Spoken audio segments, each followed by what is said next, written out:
Welcome back, everybody, to another episode of the Pinstripe Prospects Podcast, episode number 13 of season number 2. We're happy that you're back with us this week. We hope you're staying safe. We hope you're staying inside, and you hope you're all following the rules. We try to all get through this coronavirus pandemic together.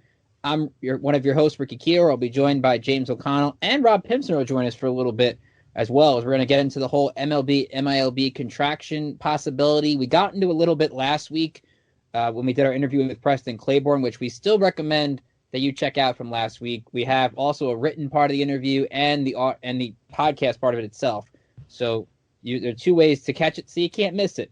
Definitely worth your time. You should check that out. But we're going to dive into everything, the specifics, what it means for teams like the Pulaski Yankees and the Appalachian League and Rookie Ball, the Staten Island Yankees and New York Penn League. Big news on the draft today from John Heyman of MLB Network about how the draft is going to be on June 10th, and it's going to be 10 rounds. It looks like. We don't know official, but if it's June, it's most likely going to be 10, but not official yet, but still a good sign on the draft. We'll get into that. We'll talk about Jeff Passan's article about how baseball could be returning. Bob Nightingale, I know, wrote an article on Tuesday, so we're going to dive into all of that. We'll try to get into as much of it as we can. We'll talk about the Red Sox penalties, or lack thereof, and a bunch of other stuff. So you're going to want to stay tuned throughout the rest of the show. Feel free to follow us on Twitter at Pinstripe Pros. Like us on Facebook. Follow us on Instagram. Be sure to subscribe to the podcast on iTunes. Please give us a rating. We prefer 5 stars, but we want to hear from you. What guests you want to hear, what segments that you want us to do, what topics you want us to talk about, any cool games you want us to do on the show. We're happy to hear your opinion. Remember, you can also do our sign up for our Dugout membership program, which we'll talk about later. We're definitely getting into that, but subscribe on the podcast at iTunes, Spotify, Google Play, wherever you get your podcasts. Chances are we're probably there. So joining me as always, James O'Connell's back this week. James, how you doing? Hanging in there, Ricky. Hanging in there. Same old stuff. New show. Got into a new show and finished it within like 3 hours, not 3 hours, like 2 days probably. I don't know if anyone's seen The Outer Banks. Unbelievable. Just an unbelievable show on Netflix. If you're a rebel against Tiger King and you're looking for a show to watch, go watch Outer Banks. You won't regret it. That is James's Netflix pick of the week. Pretty soon James is going to give us different Netflix picks of the week, and we'll have fun with that. When you got nothing to talk about? That's true. I mean, you could just be every sports fan in the world and talk about The Last Dance, which, right? I'm enjoying that. The virtual NFL draft was good this weekend. Oh yeah. I mean, there was things to keep us busy, but then at the end of it, you go right back. So some sports are starting to come around the corner. We're starting to get there. Just going to take a little bit longer, but we're on track. As I said, joining us as we start with the MLB, MILB contraction debate, Rob Pimpsner, our founder here at Pinstripe Prospects, is here for this segment. Rob, how are you? I'm doing good, Ricky. How's it going? Doing pretty good. So let's dive into it. Again, last Tuesday, I believe, J.J. Cooper was the first to report on this at Baseball America about how Major League Baseball and Minor League Baseball we're going to have a teleconference last Wednesday. We don't know the results of that yet, but it sounded like that the number of affiliated teams was going to go down to 120, which would cut a lot of the short season teams, a lot of the rookie level teams. It had a couple independent league teams, the St. Paul Saints and Sugarland Skeeters, to affiliated ball. And there's also talk of a dream league for undrafted players, which we're going to get into when we talk about the draft later on. And we're going to be all over the draft as well at Pinstripe Prospects. So you want to stay tuned for that as we get closer to the draft. But Rob, let me talk to you on the specifics. In case we're missing something, feel free to expand on what you think of this proposal. Obviously, we all think it's really a terrible proposal. But what's your thoughts on all this going on, especially MILB last week saying a statement that it's not false. Some of it was just incorrect. I've had the chance to talk with some minor league baseball owners, and I understand what that statement was. The statement was pretty much saying that, no, it hasn't been discussed yet, but the reason it hasn't been discussed yet was because it was before the negotiating call. So there's a lot of the stuff where you have to read between the lines in there. It kind of makes sense. And the report from Baseball America was 100% true. I've talked with owners, and that is where everything's heading towards. And when this whole thing came out in October, November last year, minor league baseball pushed hard to fight against it and everything, and they were winning that war. It was looking at they'll be able to at least save 150 teams, and they end up getting rid of the Appalachian League. But what's looking like now is mostly because of the pandemic that minor league baseball just is going to be struggling to survive this year, because if there is going to be minor league baseball this year, chances are it will be without fans. And if it's without fans, then there is going to be grave financial repercussions for minor league baseball teams. Mostly because minor league baseball teams, unlike Major League Baseball, relies heavily on ticket sales. Ticket sales is a huge portion, at least half of the income that teams bring in right now is usually ticket sales. And when it comes down to it, without those ticket sales, most minor league teams won't survive. These are not multi-million-dollar operations. These are not places where you go get 20, 30, 40% profit margin. Most of these minor league teams are barely breaking even, let alone making profit. There's a lot of them that don't make any profit.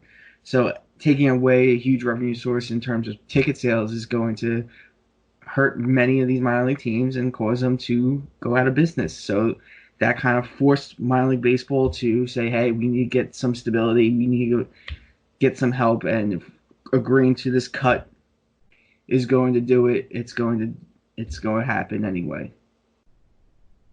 And it's a big hit for the sport of baseball, because we talk about in the minor leagues how you have teams in small markets. You have a team like the Charleston River Dogs, who are in South Carolina, who they'll get to play, but let's just use an example. We can use Pulaski even as a better example, where their town thrives on baseball being played. So that gives more eyes to the sport, albeit not the major league eyes, but people are still getting into baseball. They're watching these minor leaguers. They want to now play baseball. It leads to the dream continuing for a lot of people. So you have to think, even though, Rob, that Major League Baseball is likely going to come back, the loss of minor league baseball potentially for the whole year, or if even without fans, is a big, as you said, a big financial repercussion for a lot of these smaller teams that thrive on baseball being basically the center of these towns. Oh, 100%, especially a lot of these towns where Major League Baseball wants to get rid of the teams are small towns where it's the only baseball they have. You look at the Appalachian League, that's a black hole in terms of, blackout restrictions and everything like that. There's no baseball for miles upon miles, and they really rely on those teams for their access to baseball. When it comes down to it, this is a thing that's not about profitability of teams. There's a difference between a team with high attendance, a team that's profitable, and a team that's being saved on this list. And that's what a lot of people don't really get. Is they'll look and say, oh, the team's not drawing, so they must not be profitable. Not necessarily true. So when it comes down to it, a lot of people are going to be without access to baseball if this plan does come to fruition. But it's important to note, nothing has been set in stone yet. Hoping to get something sooner rather than later, but nothing has been set in stone at this time. So what we're talking right now are the proposals. And like I said, if this goes through, a lot of these towns are going to be losing their access to seeing games in person, which is going to hurt the growth of the game. And it's not even going to be a big financial help to Major League Baseball to lose these teams either. And I think in the long run, it's going to hurt the game worse than anything else. So tell us a little bit about this Dream League idea, where like you see some of the short season teams, like it sounds like the Brooklyn Cyclones under this proposal would go to a full season affiliate. Teams like Staten Island, though, could go to this Dream League. What you wrote an article on it. What are your thoughts on it? So the Dream League is essentially a quasi-independent league that has some affiliation with Major League Baseball.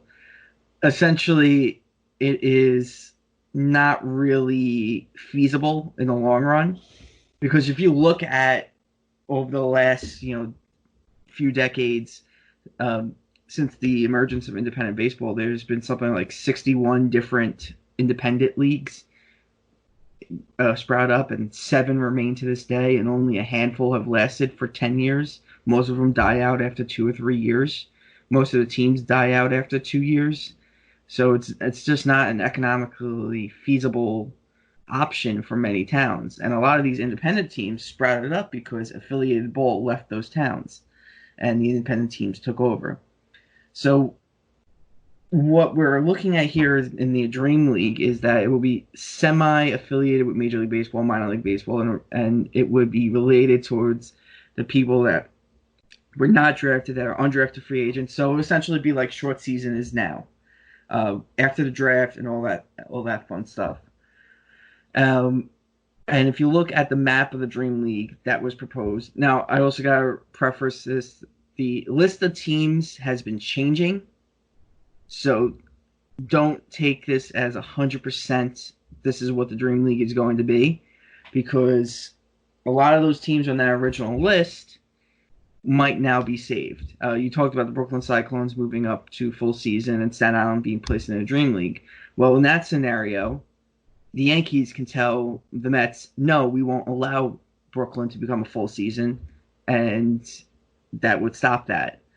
So there's a lot of stuff that can happen and teams change. But if you look at the essential map of this Dream League, it is the current New York Penn League, with the addition of the Erie Sea Wolves and the Binghamton Roma Ponies, which I would argue would probably be 2 teams that would be probably better off as short season teams versus being Double-A teams.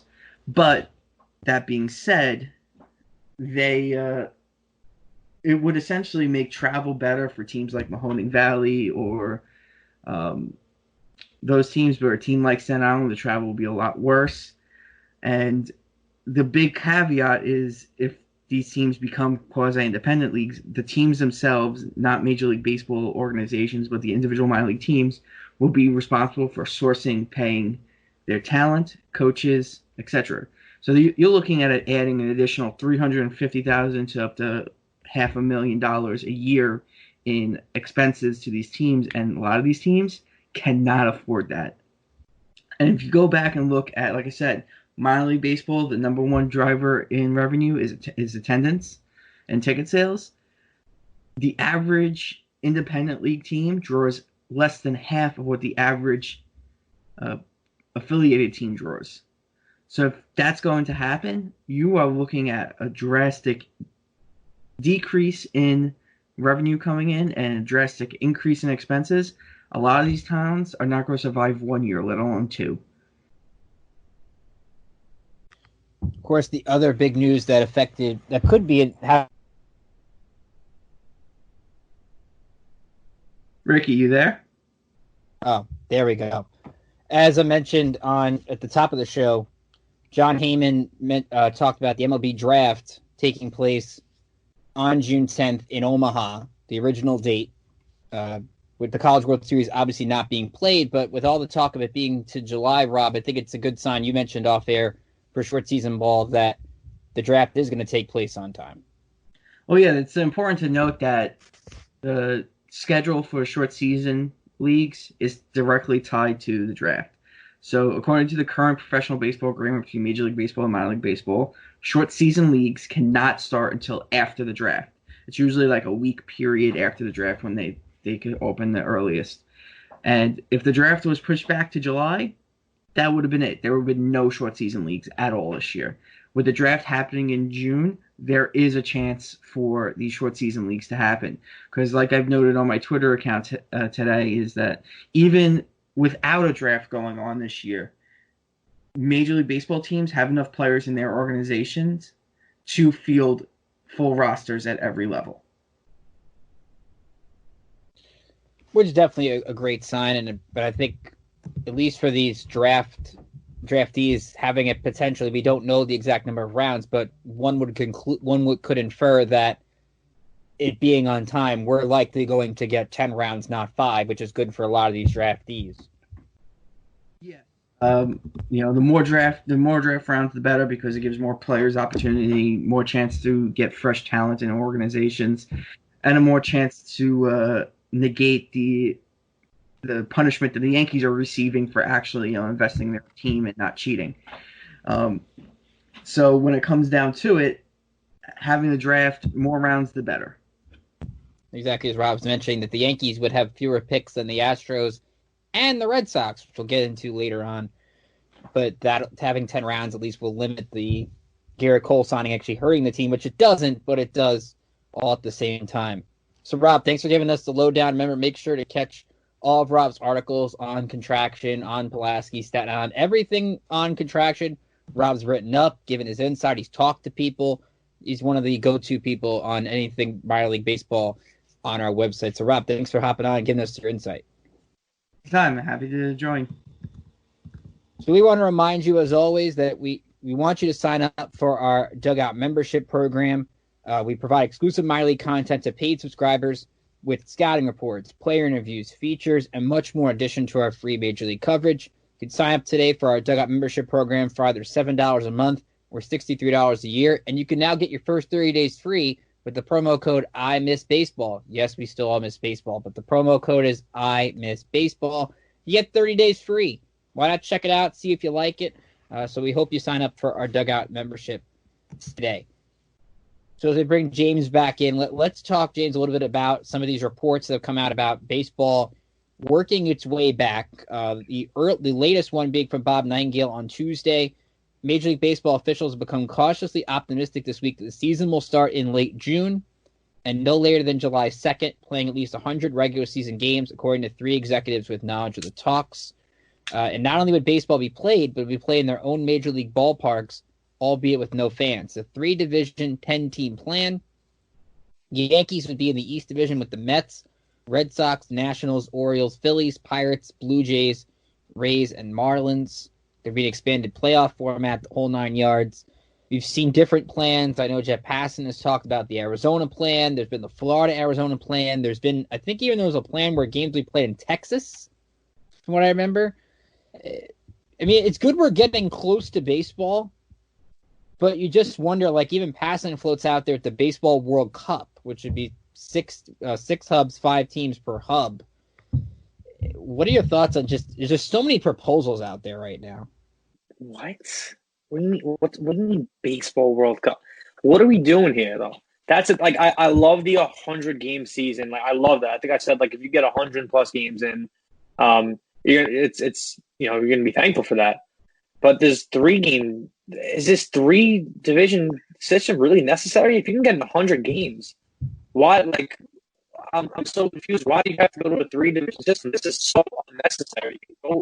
You could play 100 baseball games and go back to the normal format. This seems like, I guess you're trying to like limit the travel in a sense, but I still don't get why we have to go this route. If you're playing baseball, if sports are happening here, you better make sure everything's safe. So travel at that point shouldn't be. If travel isn't safe in general, then don't play baseball. That's my issue. If you're trying to limit the travel by hurting the game in the sense with this whole wacky 3-division out of touch with reality type system, then just don't do it.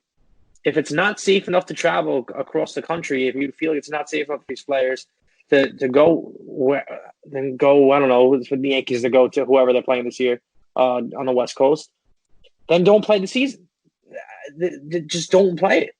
I don't like this. I love that we can get 100 games in. I love everything for the most part Nightingale reported, except this 3-division thing. It's so confusing. It's so ridiculous. But do you like the Nightingale plan over the Jeff Passan 60-day World Cup tournament where each team would play guaranteed 24 games, get a month of baseball? You would have 6 American League teams advance and 6 National League teams advance, and they play like a round-robin format. Now, that's the most ridiculous thing I've ever heard. It really is. Now, I don't know who's spitting these ideas out. I don't know who to yell at, but someone should be yelled at. Go back to normal. If you're playing baseball, again, it should be safe enough to play a regular schedule and a regular. I don't get it. I don't know who's coming up with these ideas, but A World Cup of baseball. This is about to be the fakest season in the history of the world. If the Yankees won the World Series with this format, will you be excited? There will be a enormous asterisk next to the Yankees' 28th World Championship. Put it back to normal. I want them or anyone to win this thing the way it's been meant to be played since 1890, whatever. Not any of this nonsense with, I don't know. This is so absurd.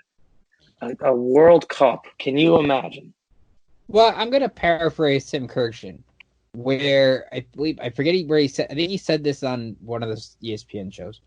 It's going to be basically the least stupid of all the ideas is going to work. Each idea is going to be stupid or wrong in some way, but it's just going to be the one that has the least amount of caveats possible.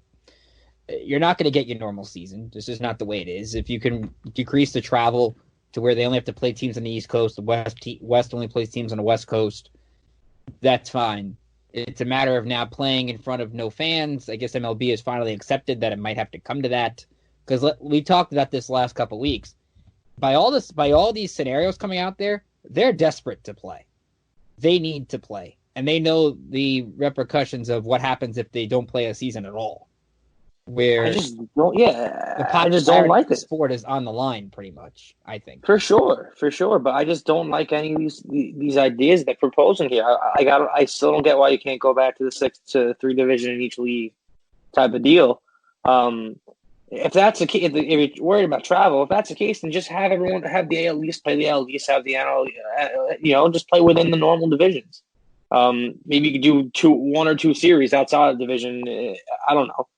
But I just don't like this whole, like, the Yankees and Mets being in the same division. Like, in that case, would the Yankees have a DH? Like, what would we resort to? If you combine the American and National League teams, are you adopting universal designated hitter? If you're getting rid of the American League and the National League as a whole, then you're going to open yourself to a whole lot of different scenarios of how this is going to play out. And I'm all for the least complicated plan possible, and I think it makes sense just to go back to the normal format. I know it's unlikely, but I don't know. I don't see why they can't do it. I guess the limiting of travel, but still, man, I don't know. And I think the other big scenario we have to focus on is once we get to a plan, and you and I aren't paid big bucks to make a plan. These guys are. Thank God we're not paid to make a plan. But they got to figure out, all right, shortened season, how much money are the players having to cut? Do they have any money cut at all? That's where it could get – I've heard Passan talk about this on shows. It's going to get really interesting between the owners and players about how much money's getting cut, if it's getting cut at all. Yeah, but I feel like that it's the least of our worries as, like, fans in a sense. But as far as the business people, and I'm sure we're going to hear – David Robertson's whole spiel about the money, throw back to the playoff share situation. I'm sure we're going to hear a lot of hardos just kind of yelling about the money, and quite frankly, I really don't care about it. And I really don't think any of the Major League Baseball fans really care about it either. At this point, we just kind of want baseball back, and I think as close to normal as possible. So we'll keep an eye on that. Of course, we mentioned there's so many plans up in the air. It sounds like baseball is going to take the month of May and try to come up with a final plan, which is what I think a lot of sports are doing. You've seen, like, the NBA, they've kind of delayed putting players into gyms where states have eased off these shelter-in-place or stay-at-home laws that they have. So you're starting to see maybe we're down the next few weeks, certain leagues will start to practice again. So we'll keep that in mind. The NFL, of course, has its virtual offseason going on as the draft goes on. So we'll keep touch on that. The big baseball news of the week since we've last been here, besides all this, when is MLB coming back, when is it not coming back, is the Boston Red Sox, who got a slap on the wrist from Commissioner Rob Manfred. They only lose a second-round pick. Basically, it gets pinned on replay coordinator J.T. Watkins for giving the players the signs at second base. Alex Cora gets a 1-year suspension, but only for the Astros stuff, not any of the Red Sox stuff. And I just find it interesting that I remember when Manfred said, like, the GM and the manager would both be held accountable in any of these instances. Dave Dombrowski got nothing, albeit he'll probably, I don't know if he wants to work in baseball again, who knows? But Dave Dombrowski got nothing. Alex Cora for this incident got nothing. The players obviously got nothing. There is no deterrent to cheating in the sport. It's plain and simple. I think honestly that the fact that Alex Cora got nothing and Dave Dombrowski got nothing, it's kind of just telling you that there was really nothing there. And I know that's not what the Yankee fans want to hear. That's not what people want to hear. I am not mad about this at all. I just don't. I don't. If the Red Sox didn't do anything, it sounds like they really didn't do anything outrageous. They were, I guess, using the video room to relay signs from second base in the sense that there was a runner on. Mm-hmm. Is that what? Is that? Pretty much, yeah. I mean, I could almost fully guarantee you that every team in baseball was probably doing something like that. Like that, if you people can't be so oblivious to the fact that every team had technology, and there is no doubt they were using it to some extent. Did the Astros go above and beyond? Undoubtedly. We all know they did. It's not even close. What they did was disgraceful. But the Red Sox using that to kind of decode signs at second base. I mean, like, guys, the catcher could very easily just change the sign. It could switch up the signs, and you know, it's a whole. It's very. There's no similarities whatsoever other than Alex Cora being in both clubhouses between the Red Sox and Astros situation. Do I like the Red Sox? No, I don't like the Red Sox. I never liked the Red Sox. But do I think, am I outraged by them not getting absolutely hammered for such a kind of minimal situation? No, I'm not upset about it because I think Major League Baseball knows that if you come over the top on the Red Sox for such kind of a basic situation, then you got to come over the top on the other 20 teams, not named the Houston Astros, and really investigate them because I guarantee you that every team in the league was doing something similar to that. Just the Astros went above and beyond, and the Astros and Red Sox were grouped together. And for some reason, people's minds, they thought like these are similar situations. They're not. They're completely different. Here's where I'll somewhat disagree. I'm not asking the Red Sox to get what the Astros got. They're two completely different situations. But it's also let's keep in mind the Red Sox did get busted for the Apple Watch, right? So under John Farrell. But still, the team is a second-time offender. It's different managers, but it's 2 times within a 3-year period. So while I'm not asking again, don't give them the Astro punishment. It should have been a little bit more stricter than this. I guess, but I'm not mad about it. There's not like I really don't know what more for in a sense that you really want there. Like Alex Cora's already suspended a year, and you can't. Can you really punish Alex Cora for what really John Farrell did in 2017? No, you can't. If you want to try to go after Dave Dombrowski, sure, but he's not even in the organization anymore. So what's the sense of that? I just don't know what more people really wanted from this. That's what do you want to see, Ricky? On like what more? What would have made you like okay, like this is fair? First round pick.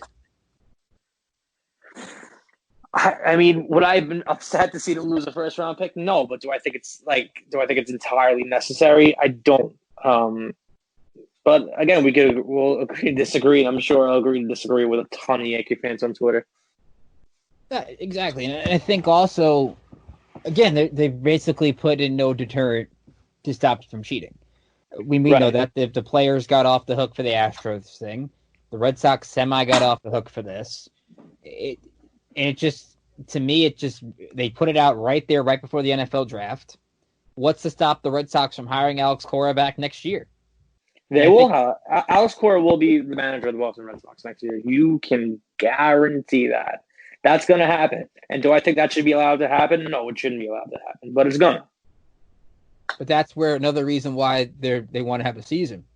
Because there's nowhere in the suspensions that says Alex Cora can't come back next year if there's no season this year, that A.J. Hinch can't come back and be hired, that Jeff Luhnow could be hired, and they would say they served their suspension, but they would serve their suspension in a year where nobody played.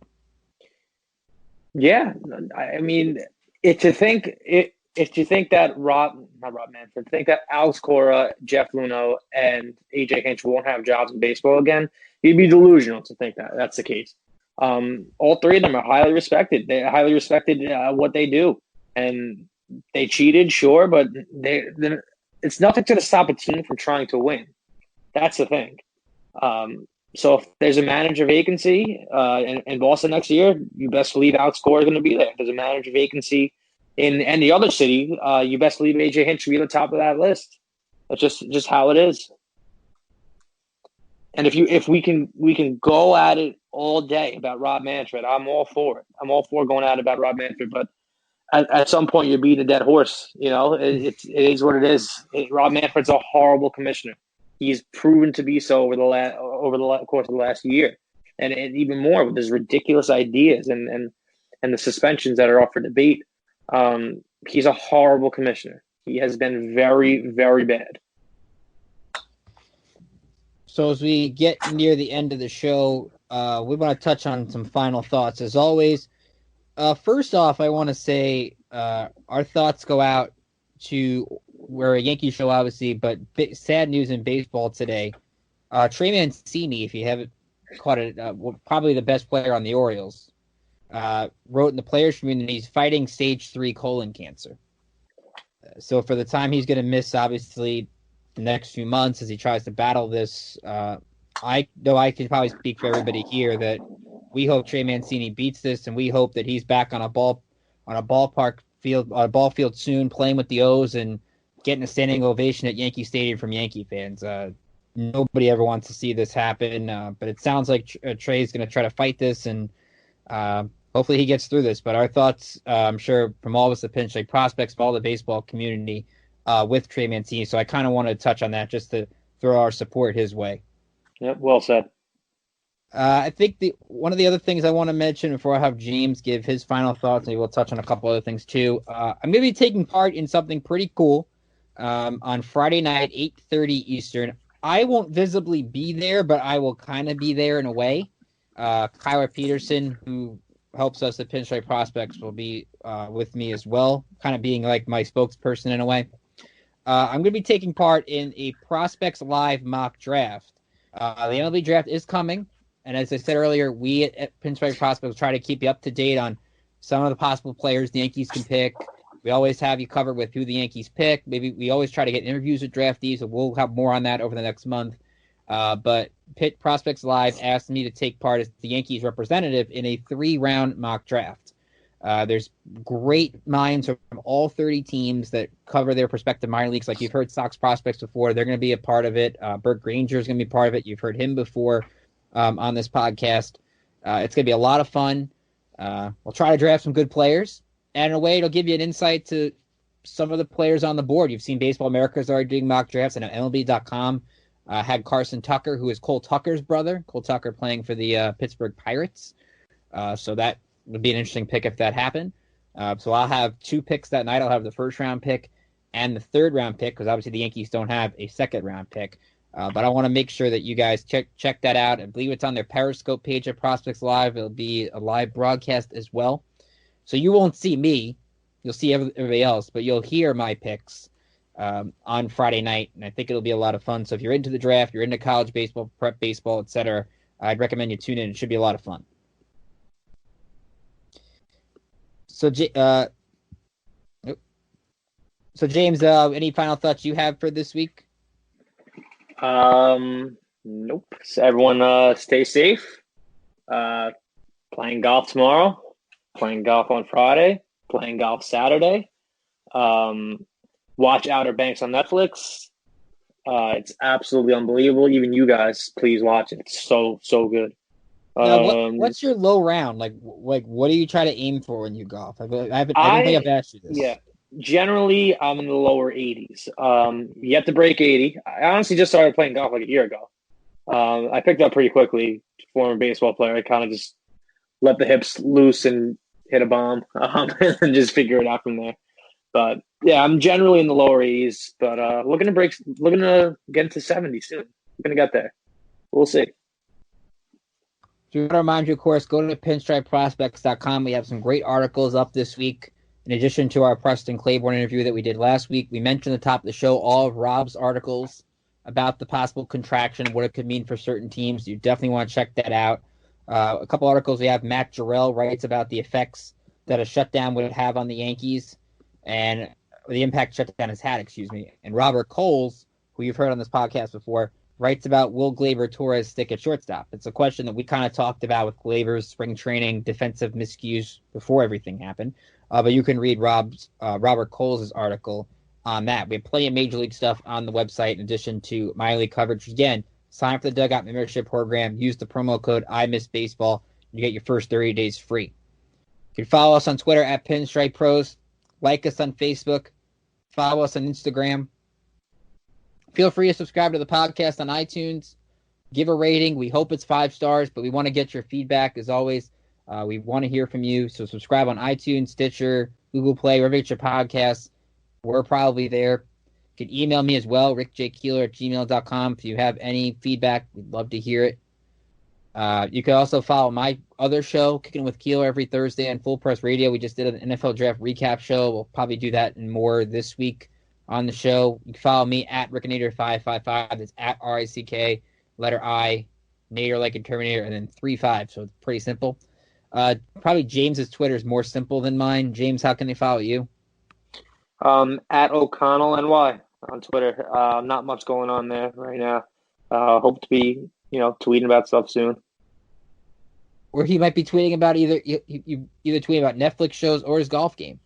Oh, yeah. You never know what you get with James's account. No, I'm versatile. I'm a versatile tweeter. You never know what you can expect. So for all of us here at Pinstripe Prospects, we hope you stay safe, stay inside, have a great week, and we'll see you back here. It'll be May next week. Getting there, and we hope that you'll stay with us. Until then, enjoy the week, everybody. Later.